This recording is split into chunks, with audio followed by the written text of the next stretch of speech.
Ah, Jésus, mon anniversaire ya David lelo. Tozana Jésus kolonda kuyeyo tokotune sengoni azanango tona mwana naye David. Mama Daniela so sengoni azango mdengo botaka David. Lelo David alelesha inane. Fureka ntuko nayo.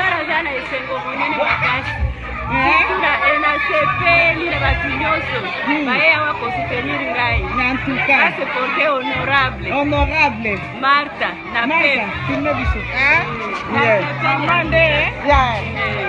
Omoni ata Queen azaa. Queen yemo bazalia wa kolonda kuyeyo tolati blambla. Mama msubatu maputa ezamkola esengo. Sikoyo eloko nyo souhaiter David pona journal ele. David na souhaiter ba bon anniversaire. David Omela. Omoni King David en tout cas, King a commencé la caméra la biso. You are happy today? So you can talk something. Why you are happy today? David, can you talk? Hi? Hi to David.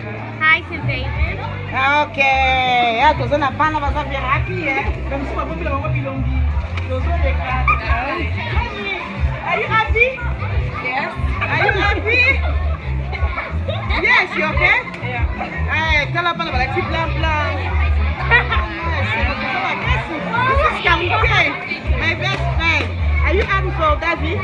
Can you talk something for David? Can you talk again? Okay.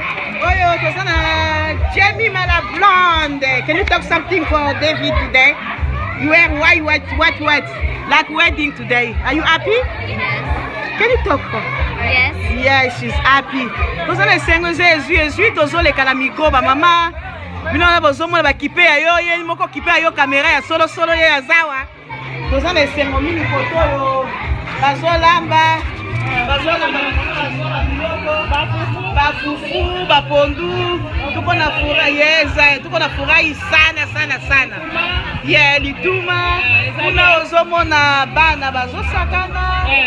Depuis la personne est à Bobo, ça va sakana kitoko makasi. Sur les kakupa na bati ba white.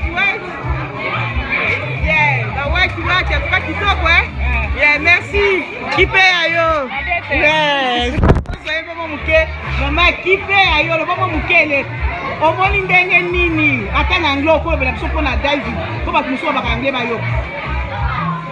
Ni kwa mwana. Allô. Souhaiter nini sipa leo David? We are coming because we are very, very happy. Yeah. We come to see the boy.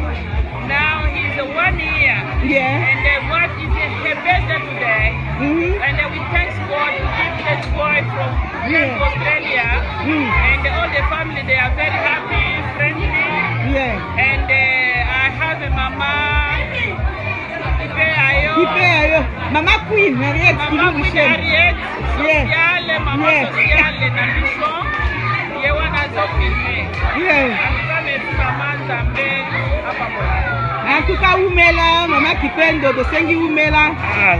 Ngina banda pole kokota na sidi. Umela. Ngina banda. Okay, c'est là. Je te compte à côté.